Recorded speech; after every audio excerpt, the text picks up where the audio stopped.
Now, we will be looking into the reasonable restrictions, one of the significant part that discusses about the freedom of expression. This is called article 19(2) of the Indian Constitution. Article 19(2) puts some restrictions on the freedom of speech and expression. So, this is very important to understand that these concepts will help you to the limits of the freedom of expression in the country. In modern state, it has been realized that the freedom cannot be guaranteed in absolute terms and cannot be uncontrolled.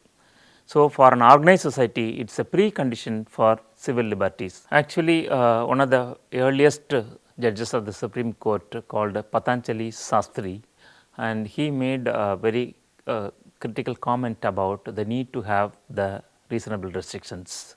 He observed that man as a rational being desires to do many things, but in a civil society his desires have to be controlled, regulated and reconciled with the exercise of similar desires by other individuals. The Supreme Court, while dealing with the question as to how far the rights can be exercised, held that possession and enjoyment of such rights are subject to reasonable restrictions and conditions. As such, control is necessary and essential to safety, health, peace, general order and morale of the community. In a free democratic society, a citizen has right to say whatever he wishes, but it is the duty of the Constitution that a balance be struck between individual liberty and social control as explained by the Supreme Court. Reasonable restriction can be imposed in the interest of the sovereignty and integrity of India, security of the state, friendly relations with the foreign states, public order, decency and morality and contempt of court, defamation and incitement to an offence. On these grounds, we can control the reasonable restrictions. We can control the freedom of expression and the speech. It may be noticed that reasonable restrictions under clause 2 of article 19 can be imposed only by a duly enacted law. This cannot be arbitrarily declared that this is possible and this is not possible. So, let us see some of the grounds on which the reasonable restriction can be imposed. The foremost one is security of the state. Security of the state is more important for the country, the administrators as well as for the constitution to take care of the entire country. Under article 19(2), reasonable restrictions can be imposed on freedom of speech and expression in the interest of the security of the state.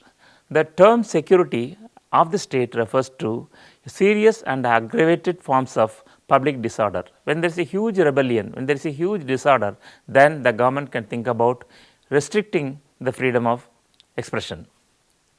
Particularly the unlawful assembly of gatherings, riot and all these things, during this time the government can control that. While speeches are expression on the part of an individual which incite or encourage the commission of violent crimes such as murder as matters which would be undermine the security of the state, on those conditions section 19(2) can be imposed. The expression security of the state in article 19(2) does not merely mean a danger to the security of the entire country, but endangering the security of the part of the state would also involve a threat to the security of the state. This ground was added during 1951 through the First Amendment Act. The object behind the provision is to prohibit unrestrained malicious propaganda against a foreign friendly state which may jeopardize the maintenance of good relations between India and the state. So, no similar provision is present in any other constitution in the world. If you look at the entire world constitutions, you cannot find that friendly relations is one of the reasons for controlling the press freedom, but we wanted to have that. So, that has been added as one element of controlling the freedom of expression. The Foreign Relations Act of 1932 provides a punishment for libel by Indian citizens against foreign dignitaries. Interest of friendly relations with the foreign states would not justify the suppression of fair criticism of foreign policy of the government. So, it does not prevent you from criticizing a foreign policy of the government, particularly with the neighboring countries. That is not a friendly or a critical review of a friendly relations with the neighboring government is not prevented. Next important aspect is public order. The ground was also added by the First Amendment Act 1951. The concept of public order is wider than the security of the state. Public order signifies that state of tranquility which prevails among the members of the political society as a result of internal regulations enforced by the government which they have established. Public order is something more than ordinary maintenance of law order, it is much something beyond law and order. Public order is synonymous with public peace, safety and tranquility. The test for determining whether an act of affects law and order or public order is to see whether the act leads to the disturbance of the current life of the community so as to amount to disturbance of the public order, or whether it affects merely an individual being the tranquility of the society undisturbed. Anything that disturbs public tranquility or public peace disturbs the public order. Thus, communal disturbances and strikes promoted with the sole object of causing unrest among the workmen and offences against the public order. Public order thus implies absence of violence and an orderly state of affairs in which citizens can peacefully pursue their normal avocation of life. However, mere criticism of government does not necessarily disturb public order. In its external aspect, public safety means protection of the country from foreign aggression. Under public order, the state would be entitled to prevent propaganda for a state of war with the media. Decency or morality, this is the another aspect. These are the terms of having no fixed meaning for ideas about decency or morality. Decency and morality varies from society to society and time to time, vary from depending on the standards of morals prevailing in the contemporary society. The morality and decency are the words of this has a wide meaning. So, it depends on the interpretation one gives to the concepts. Section 292 and 294 of Indian Penal Code provide instances of restrictions on the freedom of speech and expression in the interest of the decency or morality.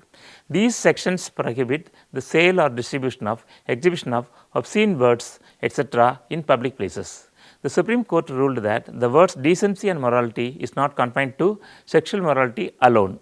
The ordinary meaning of the word decency indicates that the action must be in conformity with the current standards of behavior or propriety.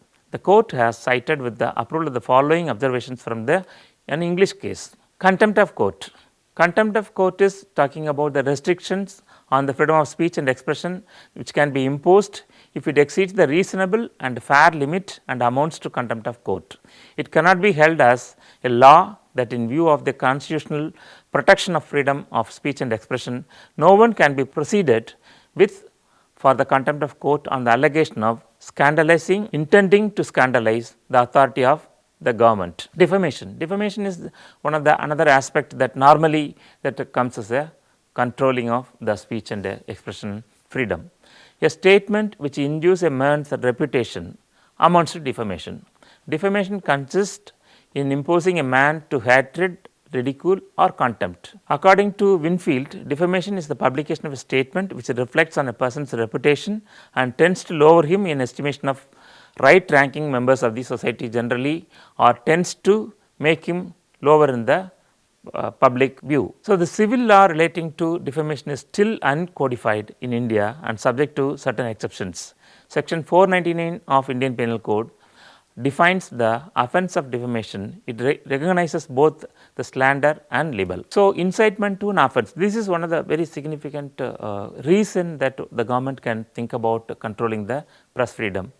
If something is inciting an offence, then that will lead to a mob agitation and other issues. Most of the restrictions have been amended and added in 1951 by the First Amendment itself.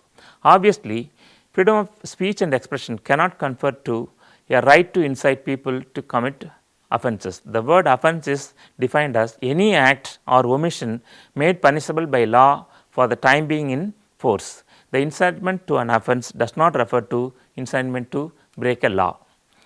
And the final in the list is sovereignty and integrity of India. So, this ground was also added in added to 1902 by the Constitution 16th Amendment in 1963. So, this is the only amendment done a little later after 1951.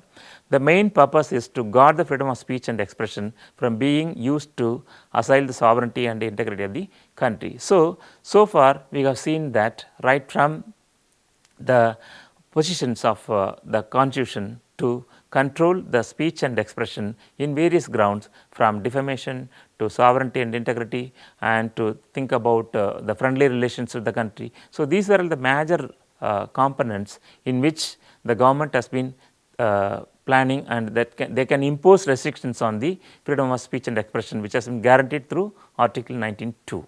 In this lecture, we have discussed about many things, right from the freedom of expression and Article 19(1)(a) and Article 19(2).